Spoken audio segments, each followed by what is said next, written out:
He was never supposed to be perfect. He wasn't a god or a soldier or a billionaire in armor. He was just a kid with too much weight on his shoulders and nowhere to set it down. A boy whose world never made space for his dreams. A heart too kind for a city too cruel. The magic of Spider-Man was never in the swinging. It was in the stillness, the moments between battles, the choice to keep going when no one asked him to, the strength to remain small in a world obsessed with spectacle, the courage to carry sorrow without letting it win. But somewhere along the way, that quiet strength was forgotten, replaced by quips and gadgets and galaxies. His pain diluted, his story borrowed. He became part of something bigger, and in doing so, became something lesser. The weight of his choices was passed to others, and the fire that once burned behind his eyes dimmed into something safe. This Spider-Man smiled through every loss. He rose without falling. He was never truly shattered, never truly alone. We saw his face, but not his soul. We followed his journey, but never felt the jagged cost of his evolution. His world spun without ever slowing long enough for gravity to take hold. The truth is, Spider-Man was always meant to hurt. Not for the sake of drama, but because hurt is honest. Hurt is human. And in that ache lived the essence of who he was. Not a savior of worlds, but a guardian of streets. Not a chosen one, but a forgotten one who chose to matter anyway. In this video, we're going to explore how the MCU never truly understood Spider-Man, how it stripped away his core, how it softened his suffering, how it gave us a version that entertained but never endured, and why the Spider-Man who meant the most was the one who stood alone in the dark and still chose to wear the mask. There was always something missing beneath the suit, something invisible to the audience, but deeply felt by those who grew up with the weight of Spider-Man's myth. A quiet ache behind the mask, a longing to belong, and yet a need to be alone. Tom Holland's Peter Parker never really carried that burden. He smiled through pain without letting it define him. He had mentors in iron suits and friends who never left. He existed in a world that softened every blow before it ever landed. There was no midnight silence in a queen's bedroom wondering if the city still needed him. No guilt that clawed at his conscience when he failed to protect those he loved. This Spider-Man was never poor in the way that mattered. Not financially, but spiritually. He never had to choose between being Peter or being Spider-Man. He had the luxury of having both, and so he never truly sacrificed either. His world was built by others, guided by others, and cleaned up by others. He lacked the solitude that defined the character, the burden of secret identities and moral compromise, the loneliness of knowing no one could ever truly understand. Holland's Spider-Man never walked that razor's edge between childhood and heroism. He was caught in a web that someone else spun. This is not a critique of performance or charm. It is a lament for what could have been. A reminder that Spider-Man was never about powers or partnerships. He was about a boy who never got to be a boy, who looked out at the city and knew he would always be alone with his choice. Responsibility was never earned. It was handed down, packaged in holograms and pep talks from billionaires. Peter was mentored, armored, and given second chances by gods and generals. But the real Spider-Man was forged in loss, not in luxury, in decisions that broke him, not in suits that saved him. The MCU version stumbled, but never truly fell, never failed in a way that demanded growth. Every misstep was cushioned, every fallout absorbed by someone older, wiser, richer. He didn't have to wrestle with consequence. He just had to wait until help arrived. Uncle Ben was a whisper, not a wound. His death wasn't the ghost behind Peter's eyes. There was no lesson in blood, no moral line carved into the soul. Instead, we got spectacle without sorrow. A Spider-Man who could grieve, but never be haunted. It's not enough to suffer. Spider-Man has to suffer alone. That's what makes his triumph meaningful. He must look around and see no hand to hold. Only then does the strength to do what's right become something earned. And only then does the mask become more than a costume. But Holland's Spider-Man never carried that silence, never bore that isolation. He was never truly alone with his choices, never truly responsible for what he'd become. And so he was never truly Spider-Man.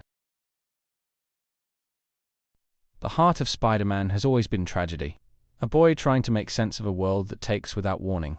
A nephew who couldn't save his uncle. A friend who couldn't save his enemy. A lover who always seemed to slip between the cracks. He was meant to lose.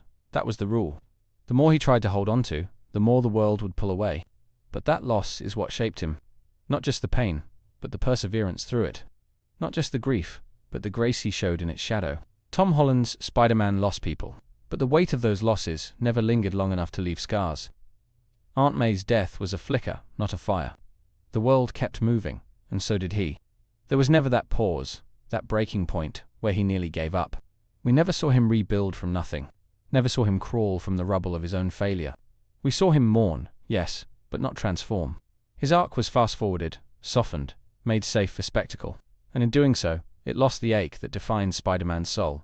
Because Spider-Man is not about victory. He's about carrying pain and still choosing to protect a world that never stops hurting him.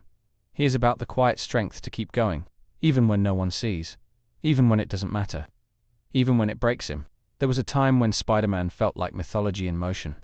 Not because of what he could do, but because of what he chose to do despite it.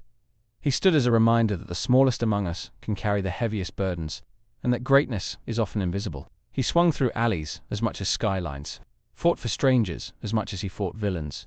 He was never the strongest, never the fastest, but he was always there, always showing up, even when it meant nothing. Especially when it meant nothing. The original versions of Peter Parker carried that fire. A boy buried under debt, grief, rejection, and doubt. And yet he smiled, he studied, he stitched his suit with trembling hands.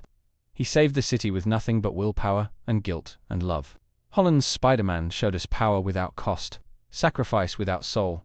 He was fun, he was kind, he was brave, but he wasn't mythical. He wasn't the echo of a universal truth that said anyone can be great, but only if they're willing to suffer for others. True Spider-Man stories leave you breathless, not from spectacle, but from empathy. From the aching beauty of one boy's unshakable heart. And that's what the MCU never captured. Not really, not fully, not with reverence. But maybe, just maybe, it's not too late. Maybe the end of Holland's trilogy was the beginning of something truer. A boy erased from memory, living alone in a dingy apartment, sewing his own suit under flickering lights. Finally alone, finally responsible. Maybe now he'll feel the weight of his choices. Maybe now the silence will speak louder than applause. Maybe now he'll have to decide what being a hero truly costs. Not in dollars or damage, but in the people he can't save, in the life he can't have. The beauty of Spider-Man has always been rebirth, falling and getting back up, failing and forgiving, grieving and giving more anyway. The mask isn't just for protection, it's for resilience, a reminder of who he must be when everything else is lost. And if the MCU lets him walk that road, if it strips away the tech and the mentors and the multiverse, if it lets him be Peter first and Spider-Man second, we might finally see the character shine like he was meant to. Unfiltered, unassisted, undiluted. Because Spider-Man doesn't need to be global. He just needs to be human. And in that small, personal struggle, that's where the legend lives. Not in galaxies or timelines, but in a boy who still chooses to do good, even when no one knows his name. But the truth is, we may never get that Spider-Man. The one who scrapes by in the shadows, who fails more than he wins, who loves fiercely but lives alone. Because modern storytelling fears what makes him beautiful. The sadness, the silence, the solitude. He has become too big to feel small again. Too connected to feel isolated. Too upgraded to feel vulnerable. The MCU made him a product of its universe instead of a soul within it. And that shift cost us something priceless. Because Spider-Man was never meant to lead the charge. He was meant to watch from the rooftops, wondering if the city would ever know the depth of what he gave up. His strength was never in what he could lift. It was in what he carried alone. Every reboot forgets a little more of what made him timeless. They polish the pain and brighten the burden. But the real Spider-Man was always a story of sacrifice, a tragedy hidden in a smile, a hero who couldn't afford to win. And if that version never returns, then we've lost more than a character. We've lost a mirror. A reminder that sometimes being good means being hurt. That sometimes the greatest heroes are the ones who suffer in silence and keep swinging anyway.